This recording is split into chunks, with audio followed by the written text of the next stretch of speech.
what Trump has really done with this election is clear the field for us to build. And if we can do that in a sort of serious and studious way that is not dogmatic, that is open to all these new people that are sort of still on the fence, we have a real shot of in our lifetimes being remembered as the generation that recovered the American spirit.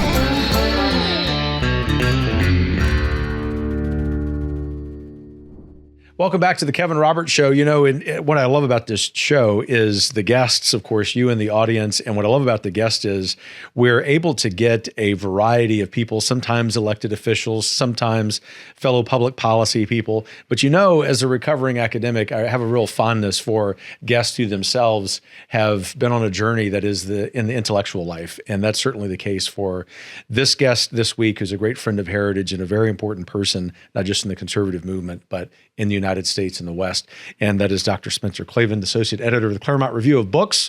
We've been looking forward to doing this. We're going to talk about your new book, but we're also going to talk about sort of the state of the world.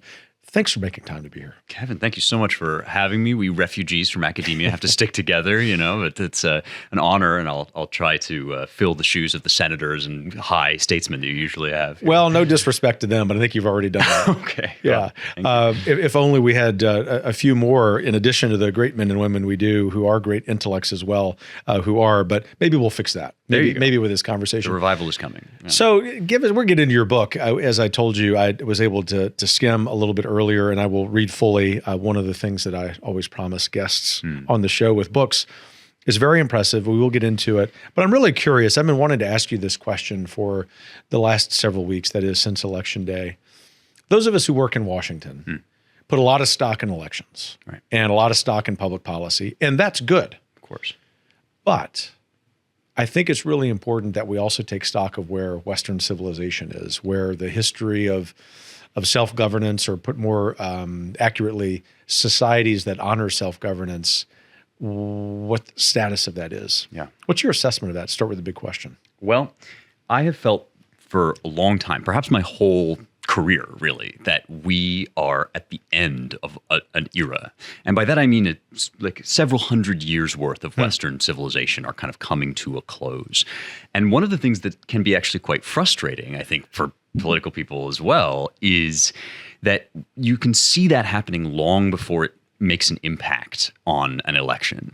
And this Trump victory, this sweep, this kind of red wave, felt like a long, long time in coming on so many different levels. At a media level, the fact that we've been living in this totally transformed ecosystem for so long, and we've been doing these podcasts, and we've been building an alternate media world, and we just didn't feel like we had broken the power of the New York Times or CNN and MSNBC.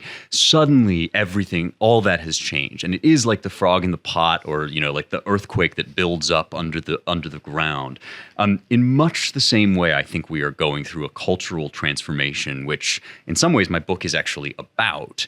That has to do with the end of materialism, the end of modernity in its most pernicious forms, and the start of something I think much more exciting, possibly a spiritual revival, people realizing that they need something more than just material satisfaction to be happy and to live a good life. All of that has been in the works for a while, but the Trump election kind of manifested in this very dramatic way. Is one way of putting that, and I don't want to put words in your mouth, so correct me if I'm mistaken, one way to put that tens of millions of American voters, although some of them use a different vocabulary than what you and I might use, are acknowledging that's the case, and that they are, and here's the thing I'm positing that might be a little shaky, that they're actually ahead of the curve. They sense that, they feel it, they know it before the so-called intelligentsia on the East Coast has figured it out. I think that's a really interesting way of putting it. Yeah. I mean, you may know this, that between this past October and the October before that, so 1 year, Bible sales are up by something like 22%. And I think that, this does not betoken like a mass return to churches. It's not like people are suddenly accepting the Nicene Creed like in every point, but it does indicate something profound about the instincts of the American people. I mean, this is something that the most perceptive observers of America have commented on throughout history. De Tocqueville talks about this. G.K. Chesterton talks about the nation with the soul of a church. And a lot of times when we talk about realignment, it can get very complicated. It's a big buzzword, who's voting where, and, Latinos shift this many points to the right, or, young black men maybe. But really what I think we're talking about is where normalcy lies. This was a big cultural thing in the election. Who's weird, who's normal? And in some ways, I think normalcy, despite what you may see on the news, normalcy really does remain in America with this kind of core instinct of patriotism, religious belief. These are things that people still feel the need for very strongly. And yeah, politics kind of lags behind that in some ways. And so to drill down just one step below that, and then we'll get into your book specifically, it seems as if that's the case, and I agree with you, that the election in many respects turned on which side was more normal, or which side would return America to something more like normal. The broader cultural context, not just over the last years and decades, but maybe centuries, is, that the implications of postmodernism, the implications of this hyper-materialism, where in the United States, because of the success of our market system, we've experienced more than any other developed country. Yes. That Americans are saying some of that's good, like we like material security, but some of this we understand there to be a connection to the abnormal things we're experiencing, whether it's with people with kids, or whether it's just even people without kids who are experiencing the deterioration of cultural institutions. And interestingly, it seems as if the presidential election was influenced by this. Absolutely. And that's remarkably hopeful. It certainly is. I think if there's one area where all of this has crystallized, it's transgenderism. People get on conservatives' cases a lot. Why do you fixate on trans? Why are you so obsessed with this? And of course, the immediate answer to that is, well, because every major cultural outlet suddenly forced it upon us. But there's something more to it as well. And there's a reason why this was Trump's most successful political ad. It's a reason why this was an albatross around Kamala Harris's neck. And that is, in this trans issue, this question of whether it's possible to be born in the wrong body, whether the solution to that is chemicals and surgeries, you have crystallized so many of those consequences of late stage modernity that you're describing. Not just the notion that men and women are indistinct from one another, that we're kind of widgets, but also that our bodies are just this kind of heap or lump of component parts that we can exchange at will based on our immediate whims. This is something that now has been argued for a long time, but philosophies take a while to work themselves out to their most extreme conclusions. And I think it was trans maximalism that really confronted normal people who don't sit in podcast studios and nerd out about like late stage modernity. They may not be thinking about this stuff, but they're certainly thinking about when their kid comes home and says, I'm a boy and they're actually a girl, what should I do about that? And when you tell them like, what you have to do is hand them over to doctors to be butchered, suddenly people are not going to go with that. And a lot of this stuff becomes much more urgent. And tens of millions of Americans have asked the question, how did we get here? Yes. And which, of course, is a very legitimate question. And those of us who do public policy for a living have proposed some solutions to that. But in a lot of ways, the answer to that question, how did we get here, as well as what do we do about it, might be found not just in sort of near-term sources, but we can go far back in history. I mean, I was just about to say, you nerded out by earning a doctorate from Oxford in ancient Greek literature. That's right, yeah. I nerded out by earning a doctorate in early American history. So you've got we have a couple more millennia, right, of nerding out. I'm going somewhere. It's a real question coming up, believe it or not, Dr. Klavan. This is how academics tend to talk. Right? Yeah, that's right. I'm having fun. Hopefully you are. Right. Is a serious question. Is there a lesson that you could glean from any of the ancient Greek literature you studied and apply it to today? Oh, absolutely. I mean, it's funny, as conservatives, I think we love to play the game, where did we go wrong, right? And everybody picks their favorite turning point in history. Some people like the sexual revolution. Some people like the civil rights era. Some people pick the founding of the country and say that there's something flawed in the Constitution. Then you have Richard Weaver talking about William of Ockham and these medieval academics. This is the real problem. And so it's very tempting to kind of pinpoint some terrible villain in intellectual history and attribute every subsequent ill to this one guy and this one bad idea. When you pull the camera back, as you're saying, one of the great benefits of classics is you realize that actually a lot of these problems, these dilemmas have been around basically forever. And Greek philosophy is one of the best places to go to see some of the basic questions laid out as distinctly as possible. Leo Strauss, a great political philosopher that many of my friends know much better than I do, but he has this line that, if you trace postmodernism to its extreme conclusions, that's where Socrates begins. In other words, Socrates was already engaging with is there absolute truth? Is there anything that we can know for certain? Is there anything beyond this material world? And it's true that we go through better and worse periods, but it's also true that some of the questions are eternal, which means that some of the answers really do endure. So clearly, there's some great lessons from ancient Greek literature for the present day that I presume is part of the motivation for why you wrote this wonderful book entitled Light of the Mind, Light of the World, Illuminating Science Through Faith. Those of you who are watching this rather than just listening to it, see the copy of the book here. What inspired you to write it? Well, I wrote another book before this that was called How to Save the West. Right. And it was very much about what we've just been discussing. Kind of what are the big questions in front of us? What is this era that, as I've said, I think is coming to an end, and what might come after it? Why are we living through such a turbulent period? And it was divided into 5 crises. And each one I sort of attempted to show was a really deep philosophical problem we were dealing with. But every time you write a book, you learn something from the book. And what I learned from that book is that all of our crises really come back to God. They're really about, can we believe?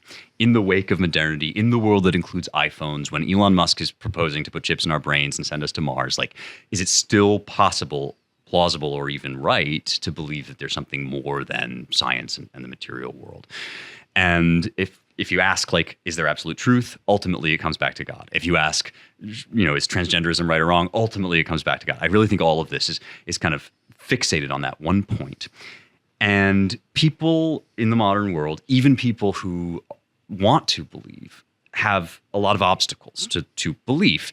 And the biggest one, I think, is their sense that God has been somehow disproven or overturned by science, so that in order to believe in God, they need to give up or abandon their belief in science.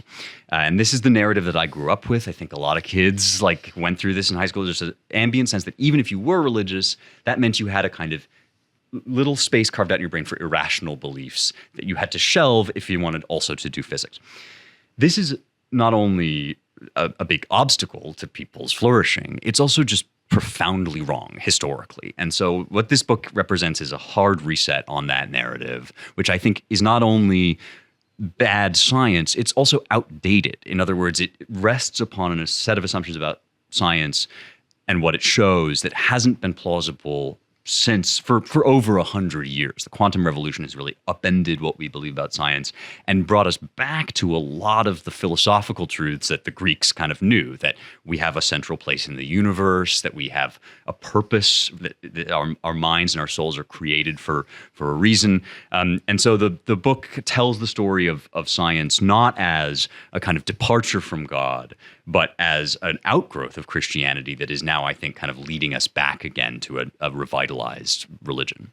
It's fascinating to me that in just in the last few years, the last half decade, let's say, we have so many examples of what you just described. There are a few that I want to tease out in conversation with you today, but the first that comes to mind, because I'm thinking so much about public policy right now with the presidential transition, is the COVID lockdowns. Right.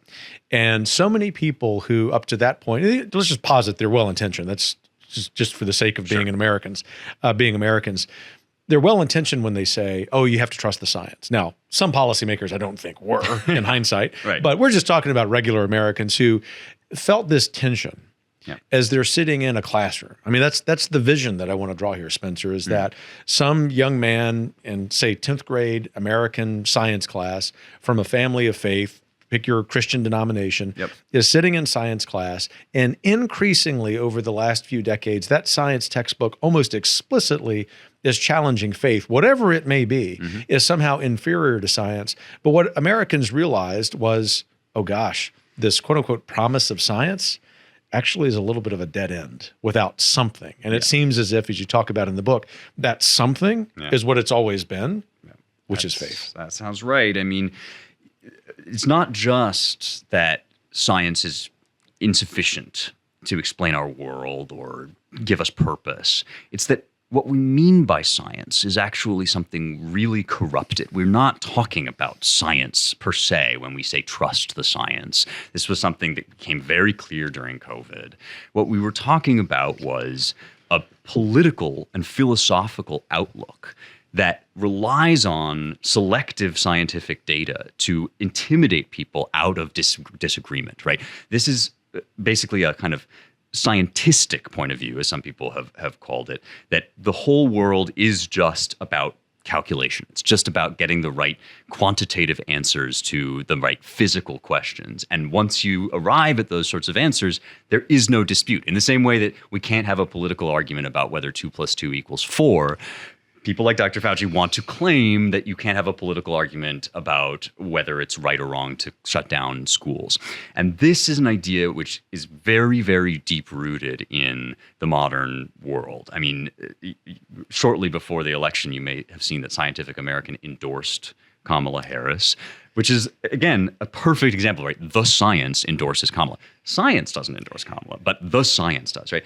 So where do we get this? I mean, part of it, I think, and this is the story I tell in the book, is this separation, this hard split that we make between cold, hard, material fact and then all the kind of airy-fairy stuff. It kind of really begins with Galileo, but it really takes off and, you know, with guys like Hobbes and Locke, as you're moving through the dawn of modernity, you start to get this distinction between primary and secondary qualities, which is kind of a fancy philosophical way of saying, like, there's stuff and then there's made up stuff. Those are the two things, right? And all this human religion and ideas and these abstractions, these are all kind of illusory, because really what they are is our sort of subjective impressions of the real reality, which is bodies in motion, which is calculable, which is numbers. And that's a kind of thinking that ultimately, taken to extreme, gives you Dr. Fauci, gives you this idea that there's no space for our humanity. And again, it's not that wasn't at certain points in history a plausible way of looking at the world. It's just that it is no longer, whatever is going on, it ain't that. You know, we now have a number of scientists. I'm thinking of guys like, you know, Fred Hoyle and even actually Richard Dawkins is starting to realize, like, this can't quite satisfy. We need something slightly more than this, although Dawkins remains a staunch materialist. I just think the breakdown of that point of view accounts for a lot of what we've lived through in the last 4 or 5 years. You know, it strikes me, just to examine this from the angle of freedom, properly understood, which is the right, the freedom to do what we ought, that in the same way that we don't really know freedom until we understand God. You know, hence the concept when I was running great book schools of calling theology the queen of the sciences. Yes, that to know God, and in particular, to know our relationship with God, whatever liturgical or theological differences we might see in the United States, is to know real freedom. That there's a corollary that didn't strike me until your wonderfully eloquent answer just now, when you raise the specter of Fauci. And I use the word specter very intentionally, because the science, quote unquote, the science, which really isn't all that scientific to begin with, is really about controlling, not just controlling people, but controlling, limiting the freedom of people. I don't even mean that in the COVID scenario per se, although that's relevant to it, but actually using the people as a means, a person as a means to an end, which is really one of the things you're getting at in your book, which is that all of that is an improper understanding of a lot of things, not the least of which is the proper relationship between science and faith. There's this wonderful and very readable little essay by Novalis, one of the kind of early German romantic types. It's called Christendom or Europe. And in this essay is this line, "Where no gods are, ghosts prevail." And it's start your book. Yes, with that's that, right? the epigraph of the book. And this is because exactly as you're saying, when you chase the transcendent out of the world, you don't end up with raw material. You end up with these unacknowledged gods, one of which is the science, right? This is a kind of absolute authority before which all must bow, and like all false gods, it ends up demanding death. This is sort of, you end up in a place where the human species itself needs to be eradicated. But what you said about freedom is really important, and it gets to something that really, I think, helps us to understand how the science of it all is kind of connected to the politics of it all. Because once you say that reality is matter, is physical stuff, and everything else is just kind of subjectivity, then all true knowledge is scientific knowledge, right? Is the knowledge of the material world, which means that all true knowledge is in some sense mathematical. It's able to be described in these hard and fast ironclad rules. Now, of course, only one kind of knowledge is actually mathematical, and that's mathematical scientific knowledge, which is a real realm of human understanding. But there are all these other realms of human understanding that we have to sort of decide what to do with in the wake of this scientific revolution. And one very common response is people try to turn other branches of knowledge into science. And this is actually where you get the word science, is where German scholars mainly thinking like, yes, this is the Wissenschaft, the science of literature, of poetry, and you get these very sort of pseudoscientific treatments of subjects that obviously are not scientific, such as, the meter of poetry, right? And now we see basically everywhere this impulse to kind of scientize any form of knowledge. You think that you need a study to show you that looking at your iPhone for 10 hours a day is going to be bad for your kid's brain development, right? You don't need a study for that. You can feel it going on, but we have this impulse that the only kind of knowledge is that which is underwritten by quantifiable data. And so all the disciplines kind of have to pretend to be science. And the reason I prattle on about this is because we talk a lot in the conservative movement about Marx, and we make a lot of accusations against Marxism, and that word gets thrown around a lot, and we say this and that about the evils of Marxism.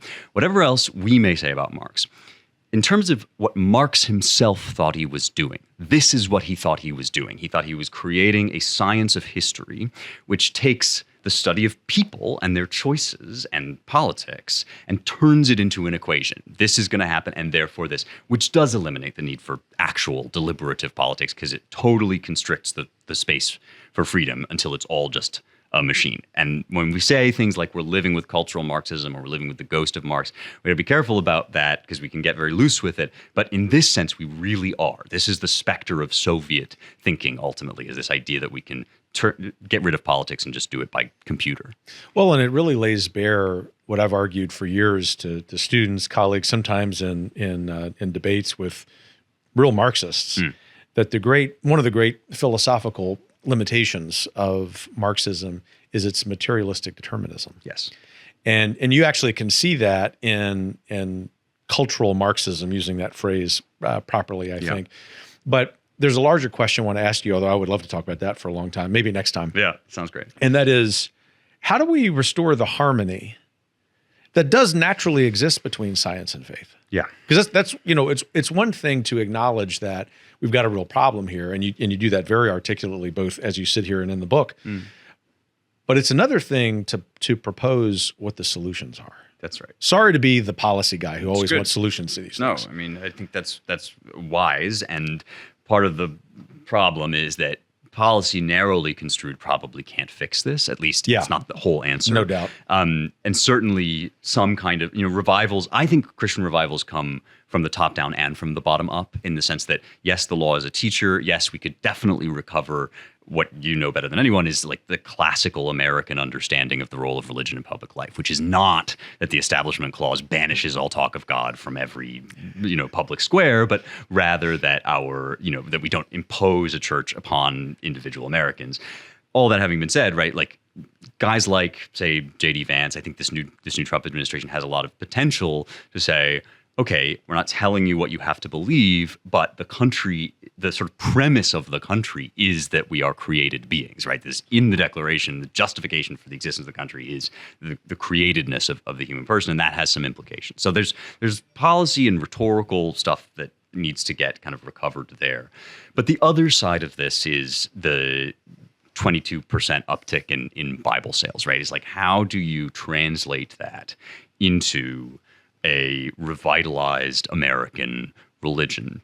And I think the answer to this has to do not only with like figuring out that science has a role, but figuring out where science ends and theology or philosophy begins. One of the most interesting things to me right now is we're all having these debates about RFK Jr., right? And we're having these loud, angry political disputes about whether seed oils are good or bad for you.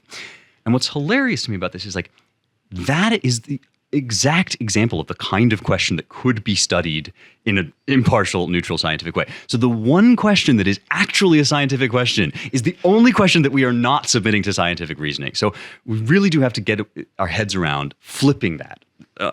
On the other side, right? We do, in fact, have a role for science to play, but it is ultimately subordinate to first principles. And you have to teach that in schools. You have to be comfortable saying it in public, and you have to live as if it were the case, because many of us already intuit that this is true. It's just a question of actually being honest about it and acting on it. Look, I agree with you both about the seed oils example. Resoundingly, yeah.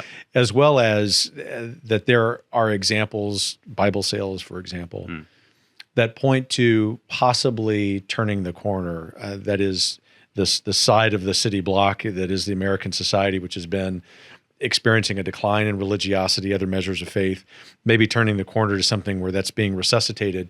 And I can see evidence of that in institutions. As an educator, I see a large number of K through 12 schools, whether they be great books schools of various denominational stripes.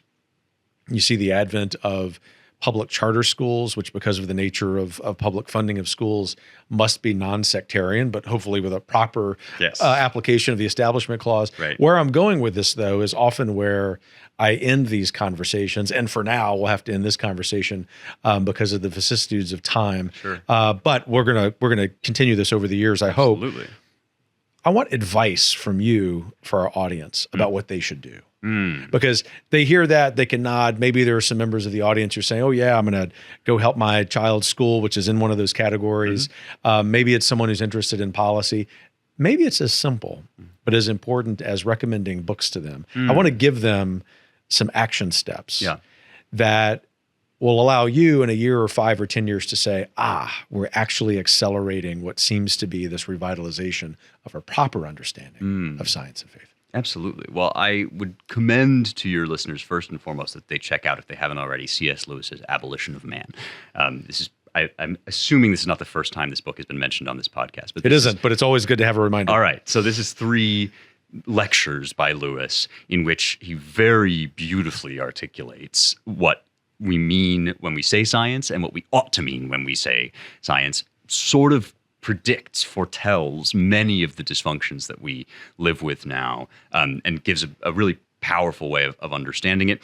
I would say from a practical perspective, the thing I always come back to is the great Soviet dissident Alexander Solzhenitsyn, who said famously in a speech, live not by lies, right? The one thing that brings totalitarian systems down is a personal non-participation in lies. And so much of what we've talked about today is stuff that people already intuit, can sense that this is true. They know that we're more than meat. They know that transgenderism is like a scourge upon humanity. We know that this stuff is kind of basic. I was just talking to my 9-year-old nephew, and he was like reasoning his way to God, sort of like just through first principles. This is not high order stuff. It's just stuff that you have to admit that you believe and not be talked out of by somebody who says, well, studies show, like this is something that we have to be much more forthright about, I think, and work from there.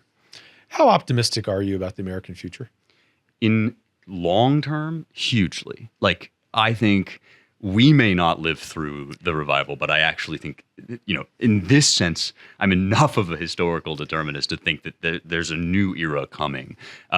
But the death of old eras can be a very violent and dangerous process. So I don't think we're out of the woods. I think what Trump has really done with this election is clear the field for us to build. And if we can do that in a sort of serious and studious way that is not dogmatic, that is open to all these new people that are sort of still on the fence, we have a real shot of in our lifetimes being remembered as the generation that recovered the American experiment. Spencer Klavan, I could sit here and talk all afternoon with you. Likewise. Thanks for your time. We will do more of that over the years. Terrific. And I commend to all of you in the audience his new book, Light of the Mind, Light of the World. Also very much worth a follow on the various social media channels. You're a great American, great thinker, and a great friend of Heritage. Thanks for what you're doing. Kevin, it's been such a pleasure. Thank you. Well, I hope you enjoy that as much as I did. Obviously, more to cover there. These are not just important topics, but in a lot of ways, the most important topics for us as a free people to consider. Take care. We are winning. We're taking back this country. But as Spencer says, the near term might be a little choppy. Keep your chin up, though, because we're going to win in the long term.